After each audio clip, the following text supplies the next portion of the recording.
Police भरतीमध्ये 100 मीटरला तुम्हाला मार्क्स मिळवण्यासाठी म्हणजे एकसारखं स्टार्टिंग ते शेवटपर्यंत खेचत राहण्यासाठी 100 मीटरला कोणता वर्कआउट केला पाहिजे तर तुमच्याकडे पहिल्यांदा स्ट्रेंथ पाहिजे। तर स्ट्रेंथसाठी तुम्हाला 2-3 तुम्हाला स्टेप दाखवेल तर तुम्ही 100% तुम्ही त्या वर्कआउटला फॉलो करा, तुम्हाला 100% फरक पडेल, त्याच्यापासून तुम्हाला फिनिशिंग पर्यंत खेचण्याची पॉवर वाढेल। ओके, चला पहिला आहे अशी स्टेप टाकायची नाही तर त्याला करंट पाहिजे, पंजाचा प्रेस प्लस ह्याचा क्विकनेस पणा, तेव्हा तुम्हाला फायदा होईल। ओके, 1 क्विक प्रेसिंग पण पाहिजे आणि क्विक मध्ये वाढायचं त्याच डायरेक्शन मध्ये, 3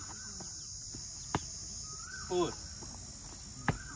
5 त्याच्यानंतर ना ह्याच्या 15 रेपिटेशन, त्याच्यानंतर ना ह्या लेगच्या 15 रेपिटेशन, पण मारल्या तर एकदम स्पीड मध्ये आणि क्विक मध्ये मारायचा, तेव्हाच त्याचा फायदा आहे।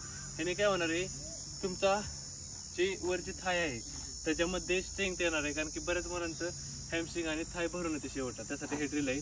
तर दुसरी आहे एका काउंट मध्ये 2 रेपिटेशन झाले पाहिजे। Okay, 1 close front, 2 close front, 3 close close, 5 ह्या पायावरती खाली यायचं, हे फक्त अपडाऊन करायचं, क्लोज स्ट्रेक क्लोज स्ट्रेक, ह्याच्या पायाच्या 10 मारा रेपिटेशन, त्याच्यानंतर ह्या साईडच्या 10 रेपिटेशन मारा, अशा तुम्ही कमीत कमी 3-3 सेट पहिला आणि ह्याचा 3-3 सेट जरी केलं तरी पण तुम्हाला स्टार्टिंगचा जो स्टार्टअप आहे त्यासाठी खेचण्यासाठी फायदा होईल।